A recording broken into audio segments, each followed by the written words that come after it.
Buenas tardes. Vamos a dar inicio a nuestro análisis de la porción de la escritura que Dios nos ha dado. Bueno, él y yo hemos seleccionado para esta tarde, para que usted y yo podamos aumentar nuestro crecimiento en el desarrollo de nuestra vida espiritual. Es muy importante que no descuidemos esta parte. Si bien es cierto, no tenemos ahorita la oportunidad de estar reunidos, pero no por eso dejamos de comer. Yo creo que si usted está en su familia, con su familia, y no puede ir a visitar a la abuela o a la tía o la hermana, no por eso es un obstáculo para que usted no coma. Entonces, en esta tarde vamos a exponer lo que Dios tiene para nosotros en esta tarde también, ¿verdad?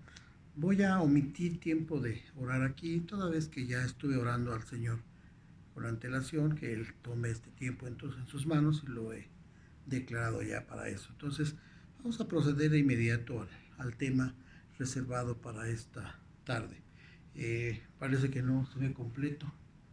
Bueno, pero la cita es Mateo capítulo 16 y vamos a descansar nuestro comentario el día de hoy en la sección del versículo 13 hasta el 18 de ese capítulo del Evangelio que escribiera Mateo. ¿Sí? Entonces Mateo capítulo 16 del 13 al 18. Ahí más o menos ya se ve. A ver, déjeme ver si lo podemos. Ya se ve un poco mejor. ¿Sí? Y el tema de nuestra plática el día de hoy rondará alrededor de esta pregunta: ¿quién es Jesús? Y es el mismo Jesucristo el que confronta a los discípulos a este cuestionamiento. Es importante considerar que en muchas ocasiones nosotros vamos a estar confrontados, ¿sí? Confrontados a nuestras convicciones, confrontados con nuestra propia vida, con nuestras acciones, la responsabilidad que esto conlleva y en fin, muchas ocasiones vamos a ser confrontados. Y entonces narra la escritura que en este momento, un momento intermedio en el tiempo del ministerio del Señor Jesucristo, en el que Él aprovecha la ocasión, el auditorio y las circunstancias que prevalecen para cuestionar a sus discípulos algún elemento tocante a su tan necesitada convicción de fe. ¿Sí? Y como todo buen maestro, el Señor Jesús organiza su clase, su ambiente, y empieza de lejos, empieza del exterior, empieza no precisamente ahí en el centro de su tema, pero abarca situaciones como: ¿quién dice la gente? ¿Sí? Cuando lanza una pregunta a alguien así sobre qué dice la gente, podemos ver que hay diversidad, cualquier cantidad de opiniones, dimes y diretes, afirmaciones, declaraciones, en fin, un montón de información. De hecho, ahorita, dadas las circunstancias del mundo, tenemos eso, una crisis de información, una situación en donde abunda el dijeron, más allá dijeron, no lo que dijeron acá es más cierto, no lo que dijeron allá. Y situaciones de ese tipo en donde pues se destaca que hay mucho que decir. Entonces pues así empieza el Señor Jesucristo su pregunta: ¿quién dice la gente que soy yo? Ahí empieza su primera pregunta y pues sin dudarlo mucho, con una participación nutrida de parte de los discípulos, empiezan a decir, pues unos dicen que eres el profeta no sé cuál, bueno, no sé si cuál era, profeta Elías, otro que eres Jeremías, a lo mejor le sacaron toda la lista de profetas que están ahí en la Biblia, los mayores y los menores, y había una gran cantidad de respuestas que pues en cierta forma eran correctas de acuerdo a la pregunta, ¿verdad? ¿Qué dice la gente o quién dice la gente que soy yo, y en ese sentido, pues se pueden dar muchas opiniones, comentarios, se puede, los dichos populares, ¿no? Pues algunos dicen que con base en lo que han observado y todo, después concluyen que eres uno de los profetas, el que más te guste, ¿verdad? Y todo, y así de ambigua y así de amplia puede ser la participación de un grupo de personas al que se le llama gente, que puede decir mil cosas. Sin embargo, no todas ellas están bien sustentadas. Son cosas que se pueden decir y pues no importa, lo dijo la gente, a ver, encuentra a quién. Y entre la gente pues estamos todos, pero nadie puede asumir. ¿Y quién dijo eso? Pues la gente. Y eso, con eso, pues se matan muchos cuestionamientos, ¿no? ¿Por qué lo dijo? ¿Para qué lo dijo? ¿De dónde se sustenta? Pues fue la gente. Entonces, tomando en cuenta esto, el maestro de maestros empieza a, o transforma más bien su cuestionamiento, ya no dice de esa manera, si quieren ver lo que dice la gente, sino ahora va de manera más directa y dice, ¿y ustedes quién dicen que soy yo? Ya cierra un poco, no un poco, un mucho, los canales de observación y de obtención de respuestas por allá de las diversas opiniones, las más acertadas, las más intelectuales, las más polémicas o las más elocuentes por ahí entre algunas personas que pudiesen no, emitir su opinión. Ahora ya no, ahora ya está un poco más cerrada la pregunta. Ahora sí ya se concreta al grupo de personas que está ahí, que está viendo el video, digo, que está en la barca, que está viendo, no el video, está viendo la realidad de Jesucristo ahí, que les está preguntando, ¿y ustedes quién dicen que soy yo? Ahora me interesa saber la opinión de ustedes. Y algo más que la opinión, ¿sí?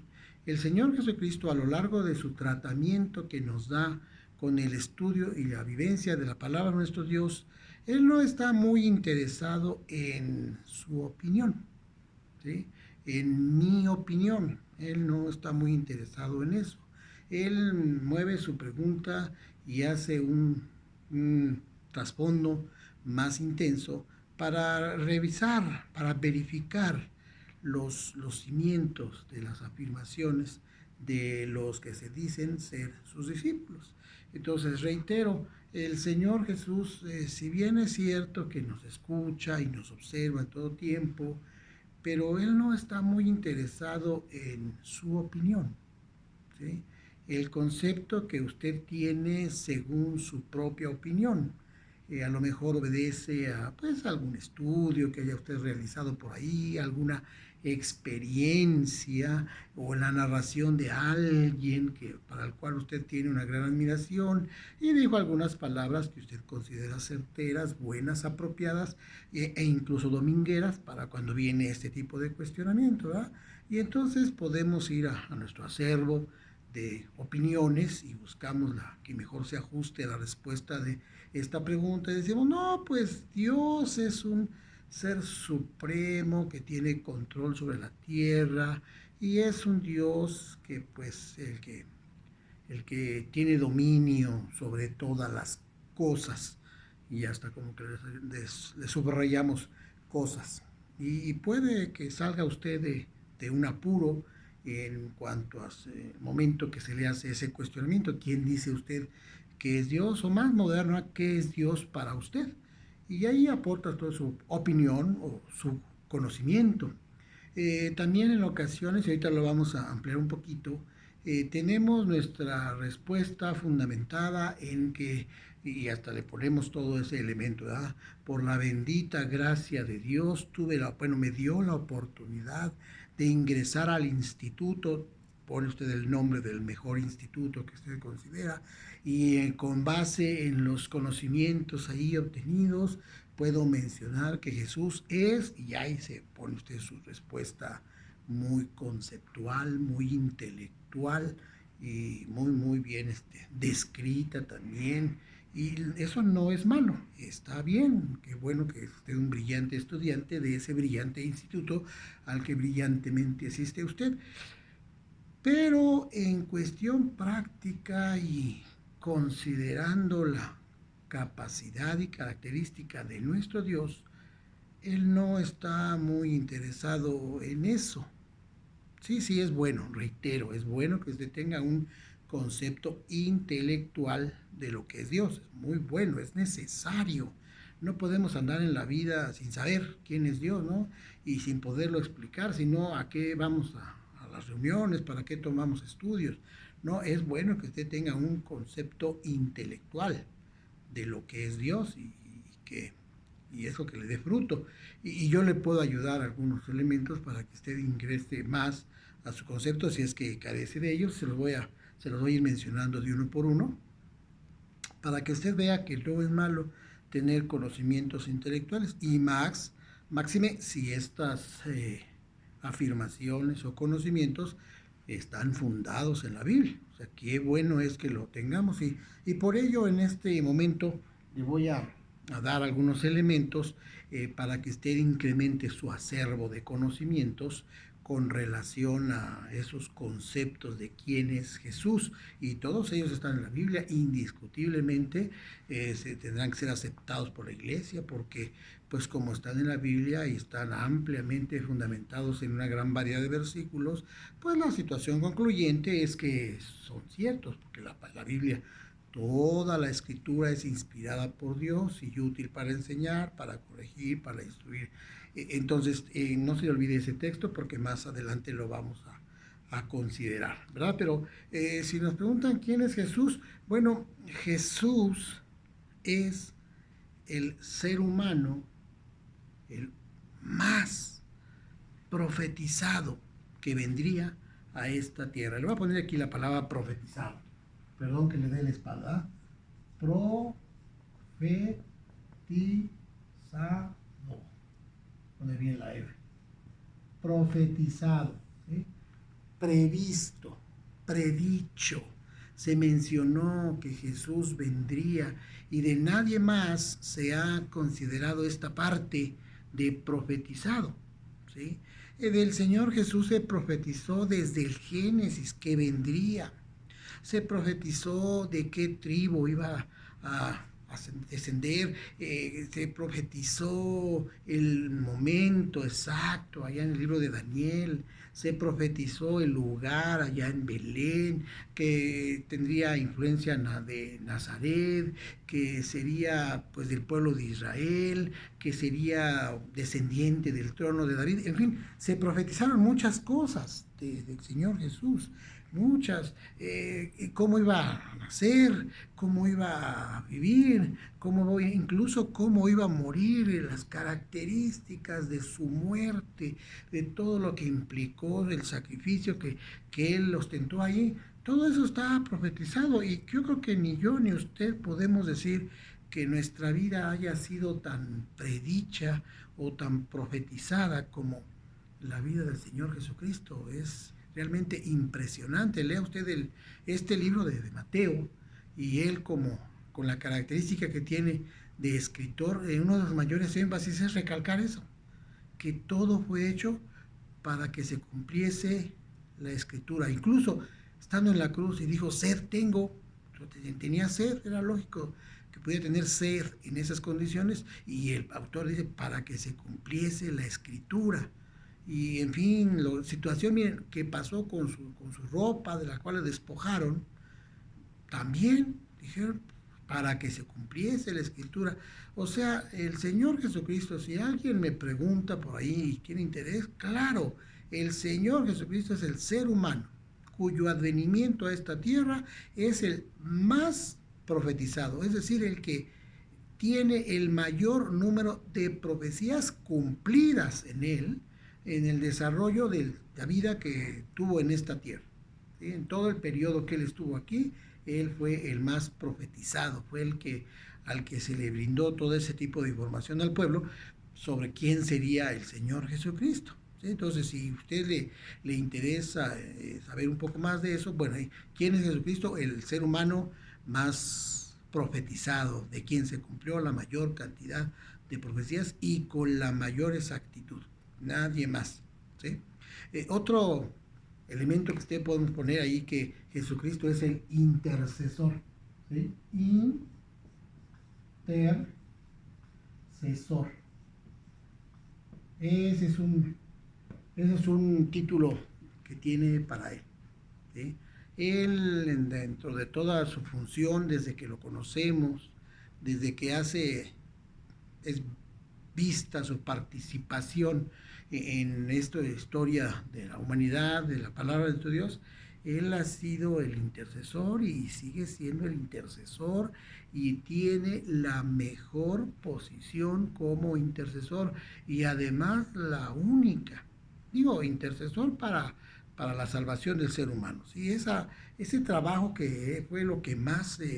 a lo que más le dio tiempo el Señor Jesucristo como intercesor, como un intermediario, como el elemento único e indispensable para que el hombre pudiera reconciliarse con Dios. No hay otro nombre debajo del cielo dado a los hombres en quien podamos ser salvos, solamente en el nombre de Jesús. ¿Sí?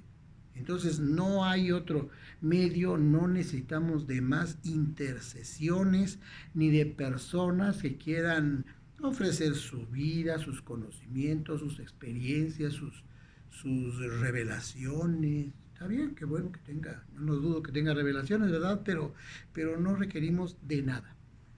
Jesucristo es nuestro intercesor.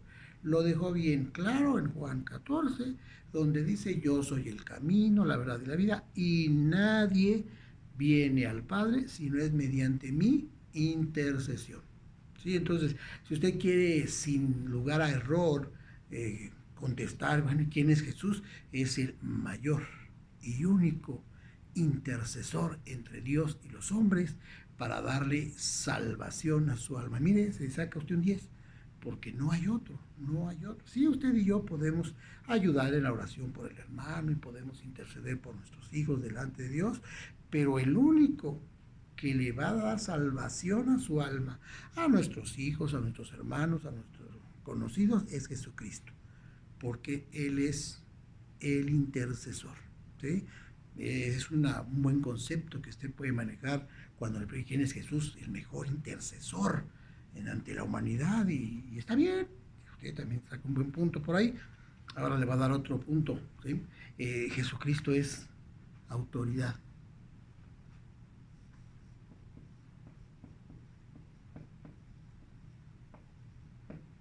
Jesucristo es autoridad.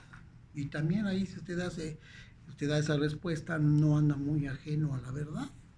Jesucristo no es una persona que vino a ver si podían hacer las cosas. Él no andaba en crisis de autoridad. Él no encontró en su persona así vacíos de autoridad, donde pues aquí quién manda, aquí quién dice aquí, cómo se hacen las cosas. No, él siempre tenía autoridad y dominio de todos los ámbitos que que él visitaba, perdón, en donde él se encontraba. De inmediato era reconocido quién era la autoridad. Yo no veo a Jesús ahí peleando, haciendo votaciones democráticas para ver quién daba la clase. Él tenía autoridad. Cuando mandaron espías, vayan a ver qué tal da la clase ese señor. Dijeron, no, hombre, cuando lo oímos hablar, vimos que habla con autoridad. ¿Sí? Ahora que estamos estudiando los domingos, dice una expresión ahí en Juan 17, ¿verdad? Porque toda autoridad me es dada. ¿Sí? Cuando manda a los discípulos a la gran comisión, le dice, ahora sí, toda autoridad me es dada. O sea, el Señor Jesús es una persona que tiene y que representa la autoridad. Entiéndase bien, para otro día hacemos un estudio más amplio sobre lo que es la autoridad, para que veamos qué quiere decir eso. Dios también nos ha dado a nosotros cierto nivel de autoridad y tenemos que desarrollarlo con presteza y educación, pero en ningún momento seremos como Jesucristo. Él tiene toda la autoridad, toda la potestad. Me gustó ese comentario que no me acuerdo quién dijo, ¿verdad? Pero la palabra autoridad, dice, tiene mucha relación con autor, o sea, que se apega a lo que el autor. Y entonces, si nuestro Dios es el autor de la vida y tiene una comunión con Jesucristo, tiene toda la autoridad todo el parecido al autor, al creador. Por eso la escritura no tiene ningún problema en decir, porque para Él y en Él y por Él son hechas todas las cosas, porque Él es una persona en la cual reside toda la autoridad. Les decía yo, creo el otro domingo, no me acuerdo, él dijo, así se decía, pero yo digo que es así. ¿Por qué? Porque Él tiene autoridad. Entonces, si alguien le pregunta, ¿y quién es Jesús para ti? Pues es una persona con una gran autoridad y no va a fallar en su descripción. Es autoridad, el Señor Jesús es autoridad donde quiera que se presenta. Es más, Él, eh, estaban ahí los personas que eran endemoniados, pues, no quiero decir esa palabra mucho, ¿verdad? Que eran poseídos por espíritus inmundos, ¿sí? Y el Señor Jesús no andaba con problemas, a ver, con discusiones o acuerdos, convenios sobre quién tenía la autoridad. El Señor Jesús se paraba e imponía su autoridad, aún en medio de eso, en medio de las enfermedades, en medio de todo, él imponía su autoridad. El Señor Jesús es una persona de autoridad. Conteste eso y va a estar usted bien. Bueno, si le están preguntando eso, ¿verdad? Pero si usted le preguntan así de manera amplia, ¿quién es Jesús? Es una persona que tiene una autoridad tremenda. Para mí es la representación de la autoridad. Quizá le va a usted bien, le va bien en su cuestionamiento. Mire, Jesucristo es el resucitado. Se lo voy a poner aquí, ¿sí? El resucitado.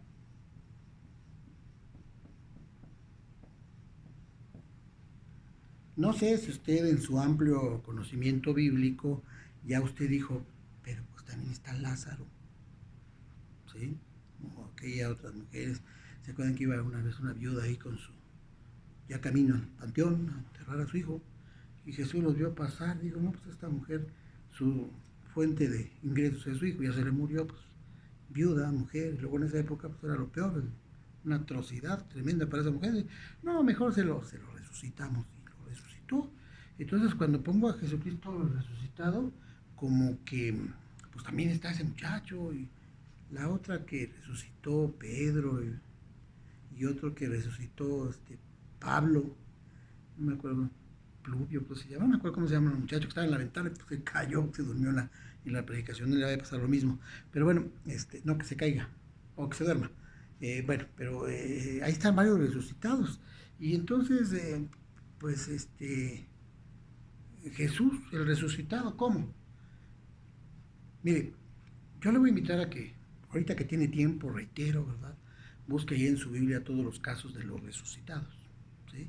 Desde Eliseo allá y Elías y todos los resucitados que usted puede encontrar en la Biblia, que hay muchos, va usted a ver cómo hay una participación del muerto, que está ahí muerto, ¿verdad? Que no hace nada, y alguna persona que esté haciendo la labor de oración o de solicitud al Padre para ser resucitado, ¿sí? Entonces, y ahí describe con claridad todos los pasos que fueron dando las personas, ¿verdad? Para poder desarrollar esta resurrección. Elías o Eliseo, horno de Dios, incluso se ponía así sus manos y todos por encima del muerto. No es el método más recomendable, ¿verdad? No se lo recomiendo, pero bueno, así le hizo él. Pero bueno, esos son procedimientos para obtener la resurrección. ¿Usted ha encontrado en la escritura quién estaba orando ahí en la tumba de Jesús para que él fuese resucitado? ¿Usted ha encontrado ahí? Y se reunieron 500 discípulos y fervientemente oraban para que el Señor fuese resucitado. Ni cuenta se dieron, ni creyeron. Estaban así como que atónitos. Claro, porque el Señor Jesucristo tiene el poder de Dios, el espíritu, la naturaleza, las características, los atributos de Dios. Sí, entonces el espíritu que tenía Cristo, el espíritu que lo hace Dios, el espíritu que tiene de santidad, todas las características que tiene Jesucristo, lo hacen resucitar. O sea, por él no estuvieron orando fervientemente o llamaron a uno de los mejores, que venga Pedro. Pues Pedro no figuraba en ese asunto, pero no llamó a nadie. Él resucitó, dice la escritura, si el mismo Espíritu que levantó a Jesús de los muertos mora en ti, también te resucita. Entonces, quiero mencionar con esto que Él es el primer autorresucitado. Me dirá, es que hubo más, sí hubo más, pero esos fueron con ayuda de alguien. ¿Sí? No, Él fue el primer resucitado. Y fue una resurrección con tal poder y con tales características propias, eso sí apúntelo bien para que saque un 10. Fue una resurrección de tales características que gracias a esa resurrección de Jesucristo, ahora hay cientos, miles o millones de resucitados. ¿Sí? Ahora sí, gracias a ese resucitado, o sea, Jesucristo, podemos predicar la resurrección de todas las formas, ¿sí? Porque el Señor Jesucristo es el que resucitó por él solo, por su propio poder y característica, por la relación que guarda con Dios, de su verdadero Hijo. O sea, Él es el resucitado. Si por ahí le preguntan, ¿quién es Jesús? Es el resucitado, así por Él mismo. Y mire, va a dar buena respuesta. No hay mucho cuestionamiento en eso. Bueno, las cosas lo cuestionan, pero es gente que no sabe mucho. Ahora, el Señor Jesús, ¿quién es? Usted puede contestar, es nuestra propiciación.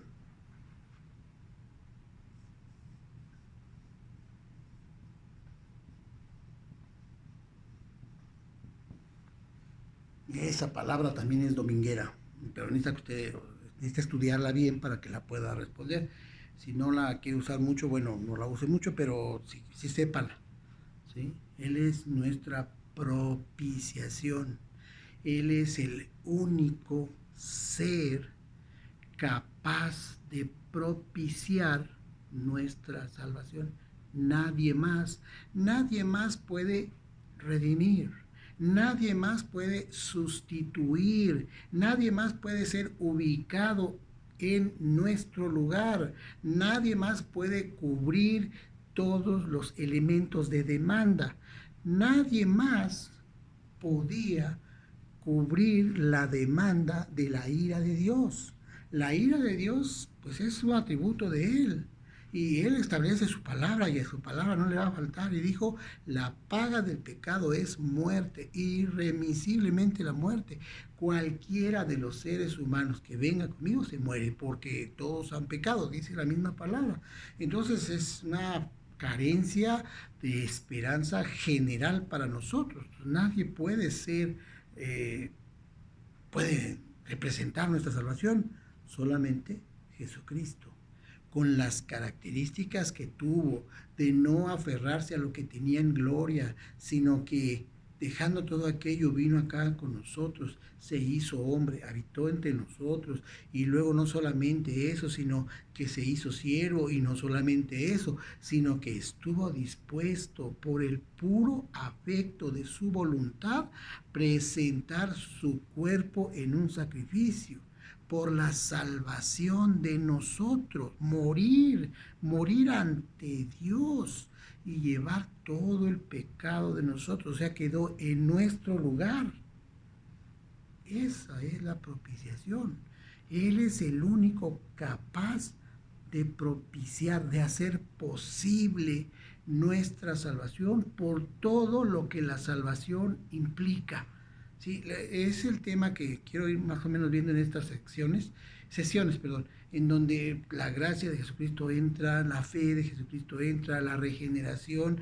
Vamos a ver lo que es la redención en un video más adelante, para que usted tenga varios elementos que involucran la salvación. Sí, usted es salvo, yo soy salvo, gracias a Dios voy al cielo. Sí, pero esa expresión de yo soy salvo tiene unas implicaciones eternas y tiene unas implicaciones inconmensurables, o sea, no se puede medir la acción que Jesucristo hizo por nosotros como el Hijo de Dios que habita en comunión con Él en su gloria y que decide venir a morir por nosotros en un acto voluntario, ¿sí?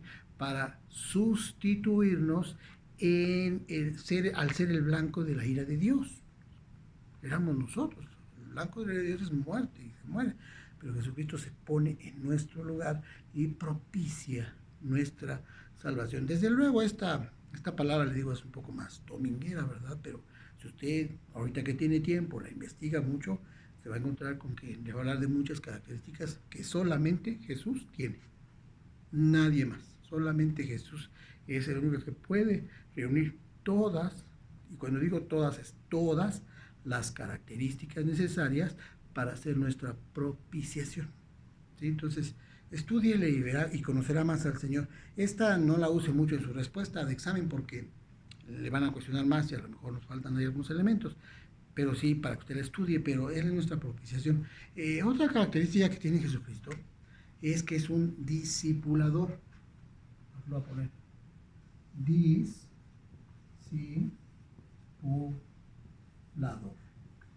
¿Sí? No manipulador, discipulador.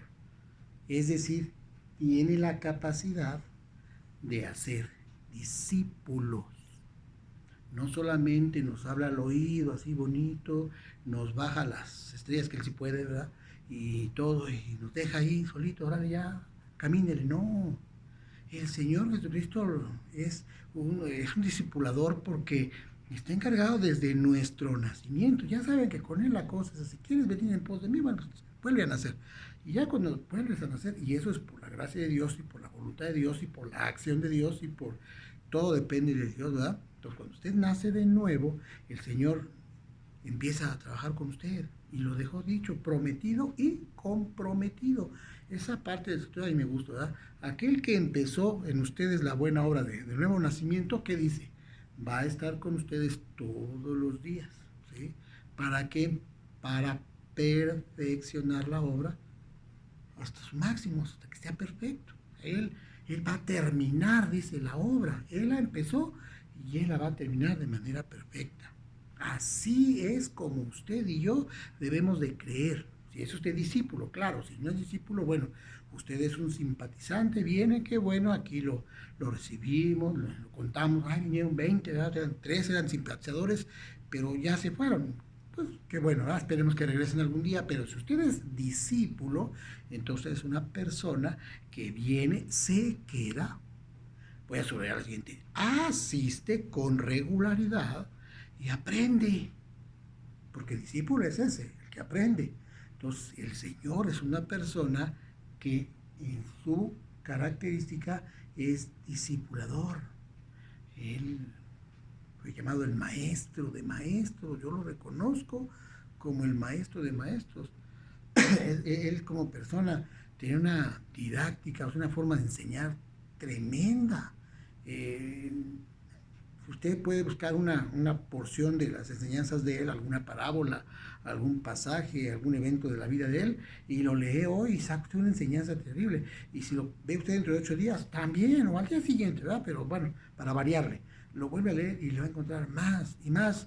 Yo he estudiado aquí con la iglesia, ya ven, desde Génesis, ya vamos, hoy estamos detenidos en Hebreos, pero ya estoy preparando otra vuelta para empezar otra vez Génesis y con cosas nuevas y muy diferentes. ¿Por qué? Porque el Señor es una persona discipuladora, nos enseña, nos guía, nos lleva a que usted y yo vayamos conociendo más de Él, ¿verdad? Él también es el dador de la vida eterna. También lo puede poner como respuesta, dador de vida.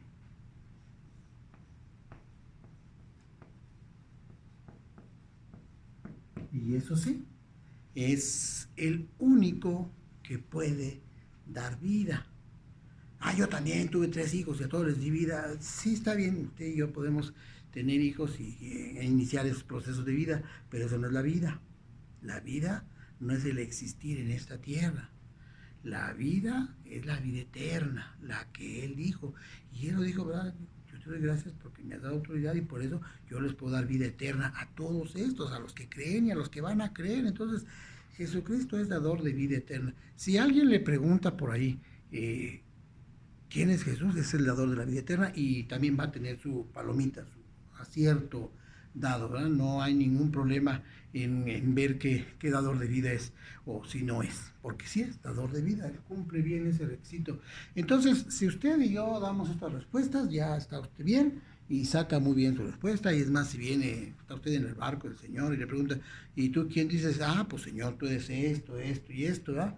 Y va a estar bien porque no tiene discusiones, porque además usted le puede decir Señor y está sustentado como la Biblia dice y está bien. Pero el Señor Jesucristo no iba, vamos, no era su objetivo, ¿sí? El Señor Jesucristo, cuando cuestiona a sus discípulos y lo enfatiza posteriormente, no es para preguntarles su opinión. ¿Tú qué opinas? ¿Sí?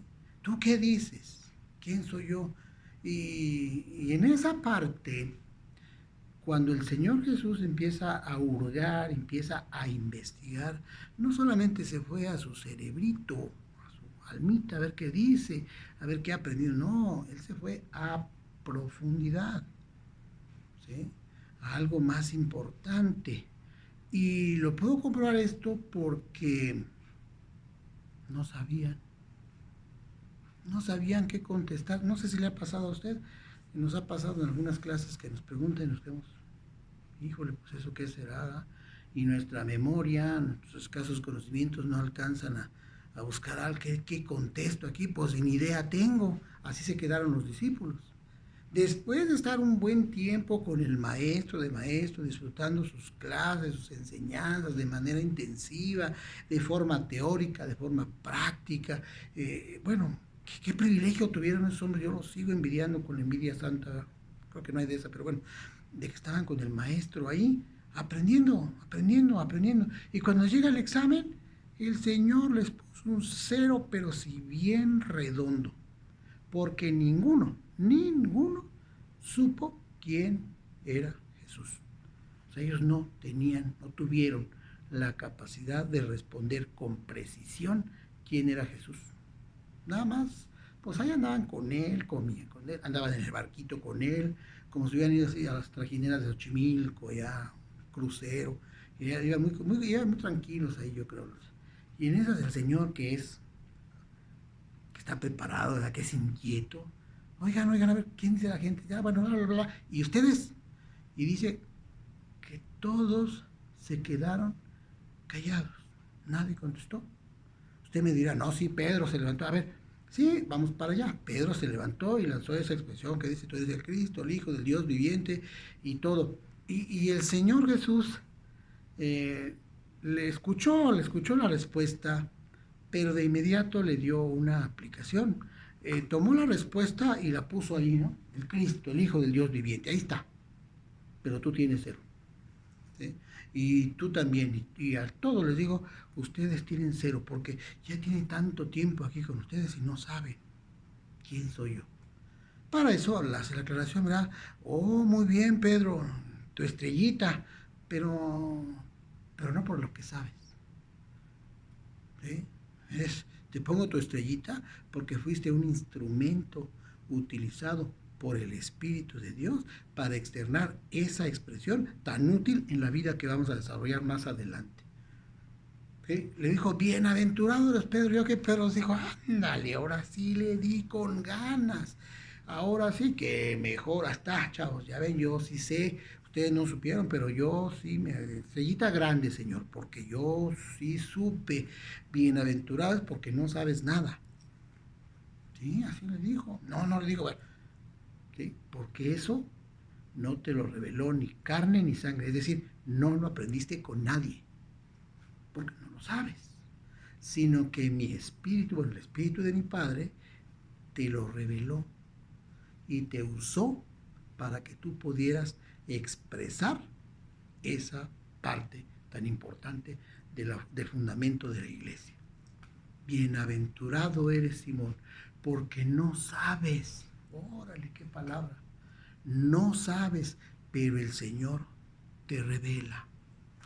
No es de ti, ni de tu conocimiento, ni tu opinión, ni lo que escuchaste ya. Pues es que yo leí por ahí, me mandaron un mensaje ahí, o andaba en la internet de internauta, y no, no, no. ¿Sí? tú sabes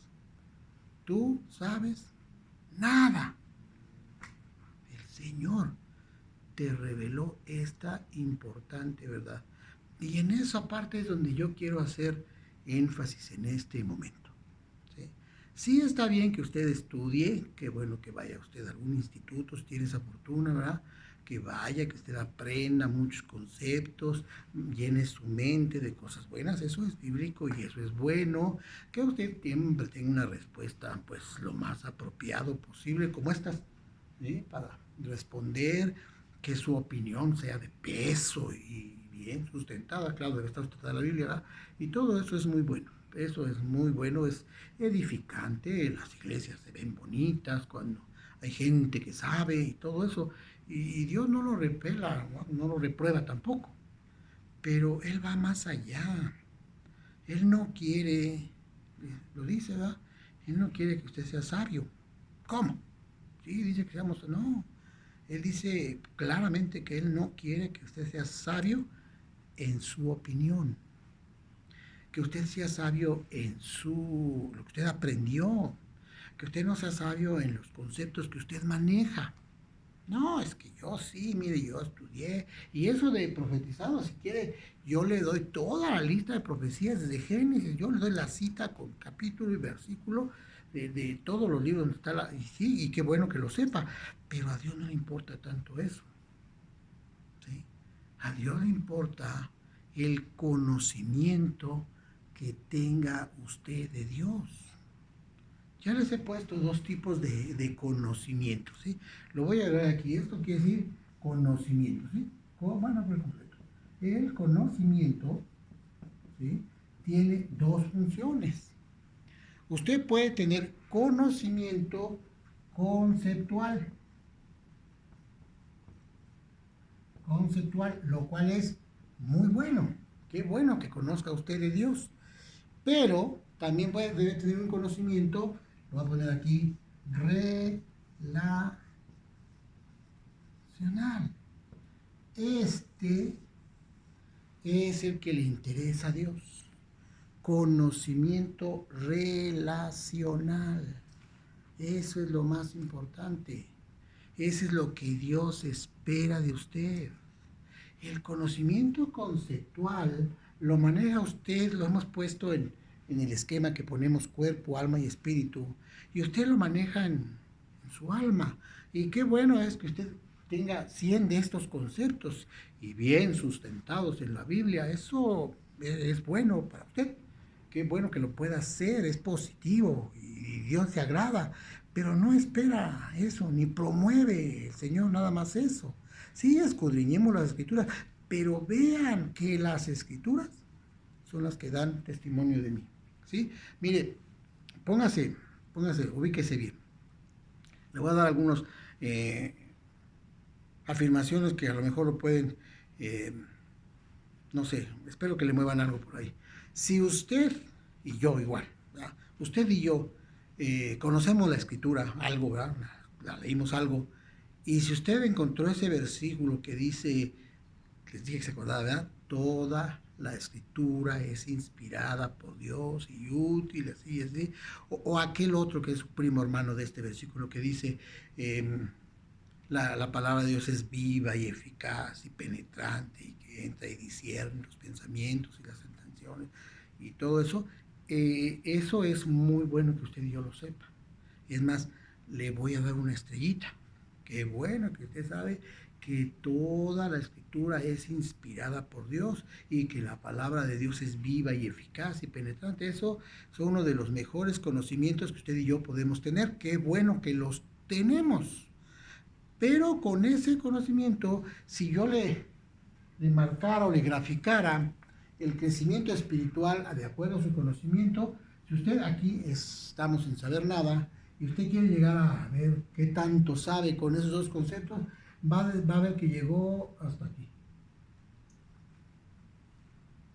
¿Lo alcanza a ver? Creo que no se ve mucho. No hemos avanzado mucho. No hemos avanzado así. Oiga, pero yo sé que la escritura es inspirada. Además, yo doy mi vida porque la Biblia es la palabra de Dios y es inspirada y toda la cosa. pues ese es un alto concepto que yo tengo y nadie me lo puede quitar. Está bien, es bueno. Pero si aquí formáramos un grupo de personas, ¿no? Así está grande, y fórmense aquí todos los que saben ese versículo, se forman. Muchos. Bueno, no muchos, ¿verdad? Porque algunos no creen, ni saben, pero bueno, ahí se forman algunos. Pero sí, bastantitos como para contarlos, a lo mejor por un par de decenas o más. Allí están todos formados y todos, y bien seguros de su concepto así. Y cuando empezamos a examinarlos, ¿quién cree que está el primero de la fila? Ni se imagina. El diablo ahí está presente. Ingrato ese. Sí, está. ¿Por qué? Porque él también sabe. Y lo hemos comprobado en la escritura. Y ese sujeto también sabe Biblia. Y sabe, y si los que saben forman, y él se forma. Sí, les he dicho, a él no faltan las reuniones, él ahí está bien puntual. Sí, si usted siente que le empieza a dar sueñito, si usted piensa que no se puede controlar, vamos, concentrar más bien sería la palabra, si usted empieza a pensar, ay, ese predicador ni habla bien, no enseña bien lo clásico, ¿no? Y ahí yo no sé de dónde sacó eso, o si nomás por estar criticando a los demás, ¿qué se me hace que ya le contaron de mí? Por eso está hablando, bueno, es otro tema que vemos, pero no, si tiene usted ese tipo de situaciones, si a la hora de la ofrenda le dicen, no des tanto, pues no ves, ya, no des tanto, no, estamos en crisis. Si esas experiencias usted las ha llegado a sentir por ahí algún día en alguna reunión en la iglesia, es la intervención de ese sujeto que está molestándole para sacar de lo que es, bueno, pero es otro tema. Pero ahí está él y también cree. Y si los formara, ¿y sabe por qué lo puse al principio? Porque se porta bien en ese punto. Mire, vamos a ver el último de la fila. Sí sabe que la Biblia es la palabra de Dios. Ya el último, lo vamos a visitar hasta allá el último, ¿no? Ya me desplacé. Oiga, usted que es el último. Usted sabe que la Biblia, sí, la Biblia es inspirada por Dios y es la palabra de Dios y es útil para todas las buenas cosas y además es viva. Y bueno, dice adelante que es viva y eficaz y yo también, pues aquí estoy porque lo sé. Y qué bueno, ¿verdad? Y ya está el último de ya. Pero esa persona sabe bien lo de la Biblia, pero no le importa. ¿Qué diferencia? Vamos a adelantarnos más en la fila, ahora vamos a avanzar un poco más con el que tiene el quinto lugar, ¿no? Ese está, o primero. Y oiga, usted la Biblia, sí, no, sí, yo estoy convencido de que la Biblia es la palabra de Dios y es algo que deberían de seguir, ¿sí? Porque es la Biblia, la palabra viva y eficaz y tiene buena idea, ¿no? Porque sí es algo que debemos seguir y es más, yo les recomiendo, si me da permiso, ¿verdad? Présteme el micrófono. Sí, deben de seguir la Biblia porque es la palabra de Dios y qué bueno. Y sabe, es el quinto de la fila. Pero yo ya puse primero a este otro porque dice la escritura que ese cree y tiembla. O sea, está convencido de que la palabra de Dios es verdad y que la palabra de Dios tiene poder y lo pone a temblar. Y Jesucristo, bueno, él está convencido que Jesucristo es la palabra hecha carne, de tal manera que cuando Jesucristo se movía por ahí y andaba por ahí dando lata junto con sus secuaces, en el momento en que Jesucristo llegaba, los atormentaba. Y tenían que confesar, oye, ¿qué vienes a hacer? ¿Por qué vienes a molestarnos? Aquí ya andamos acá bien suave en el panteón.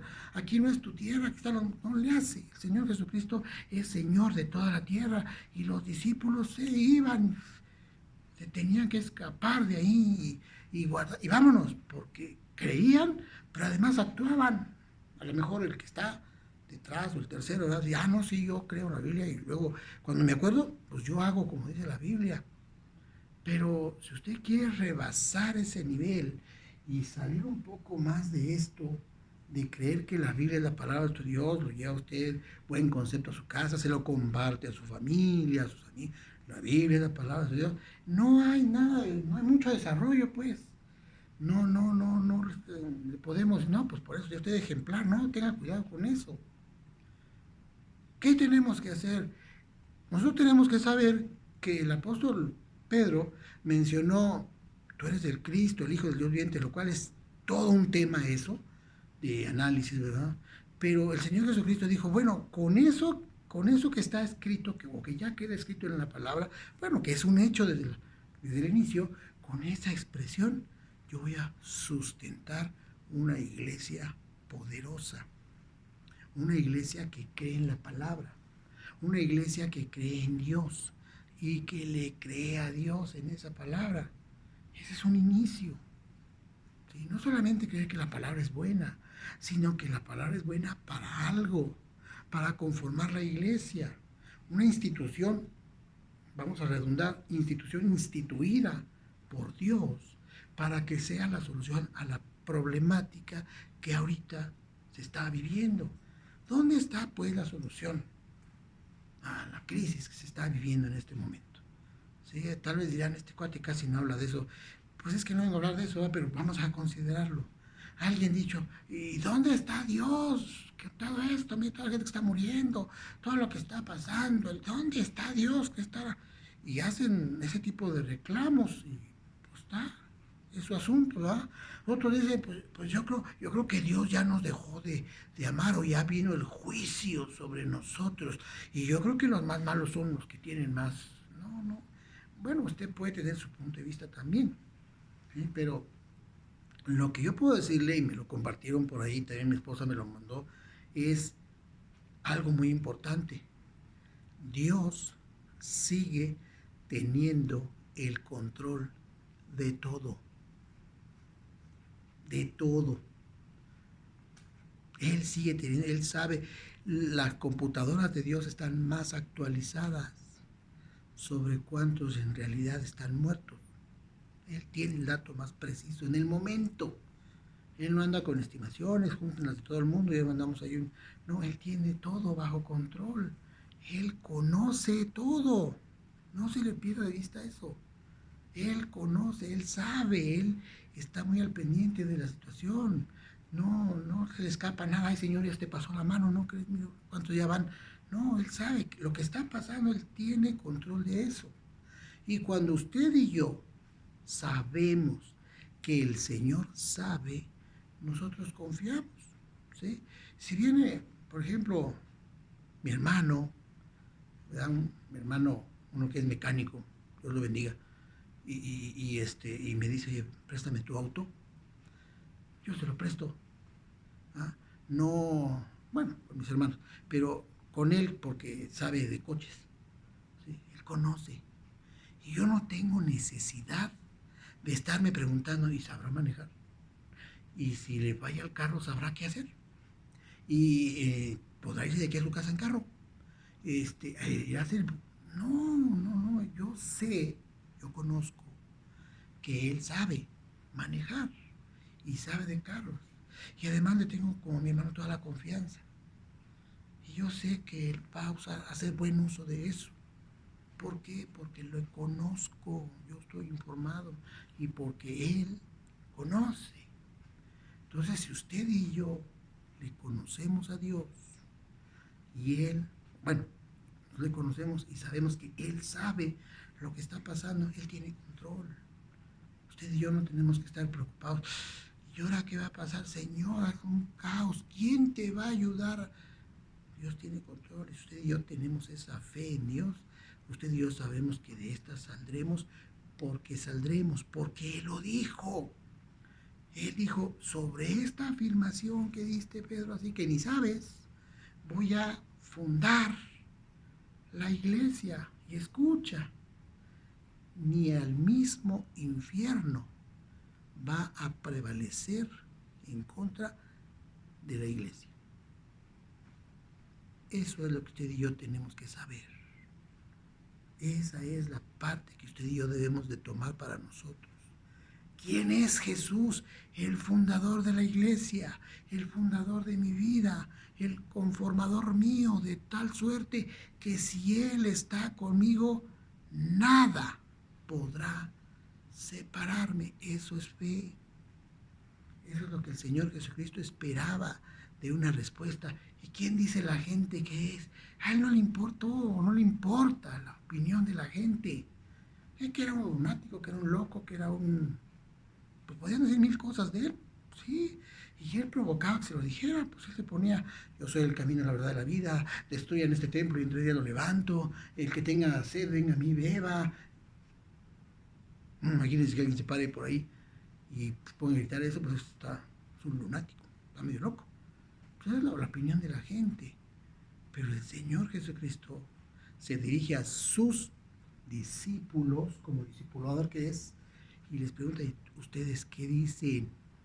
¿Están realmente convencidos?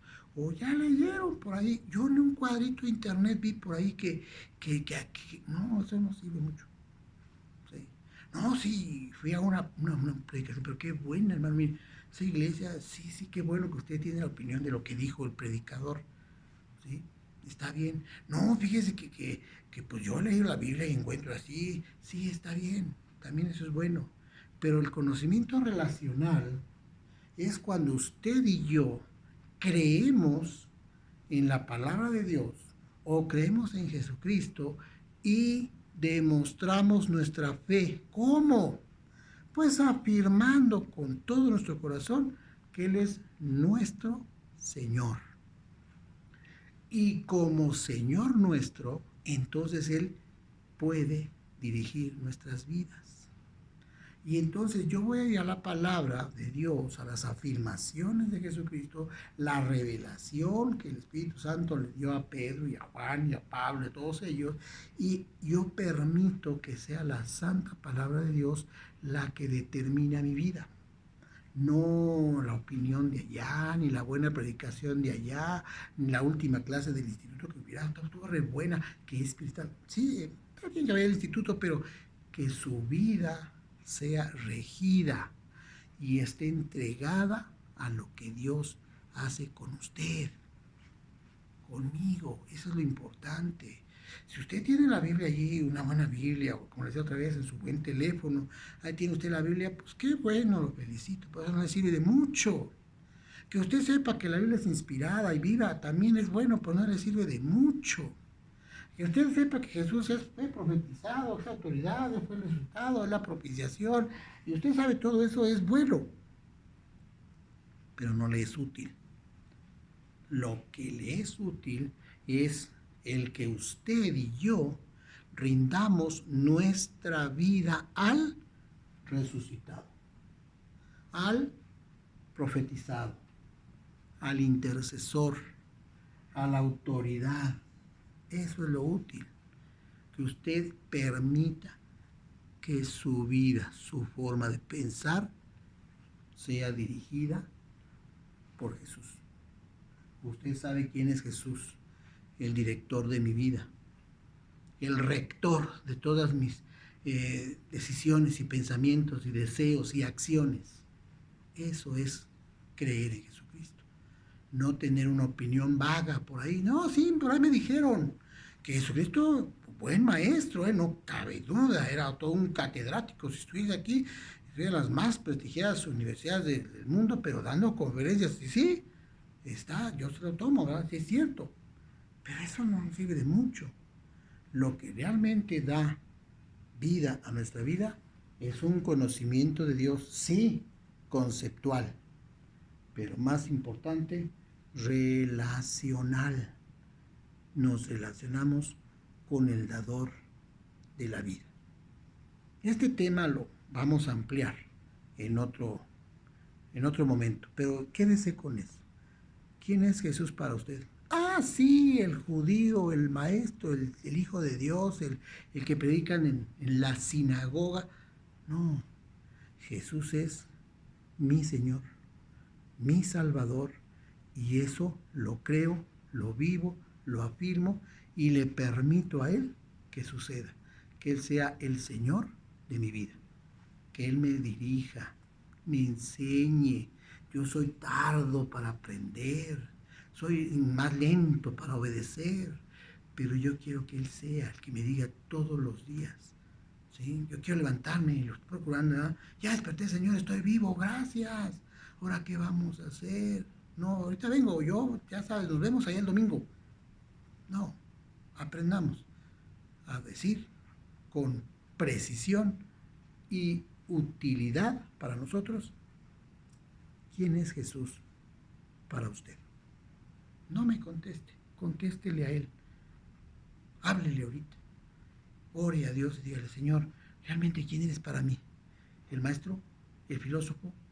¿El predicador? ¿El profeta?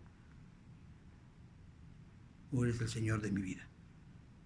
Pídale a Jesucristo que Él sea su Señor.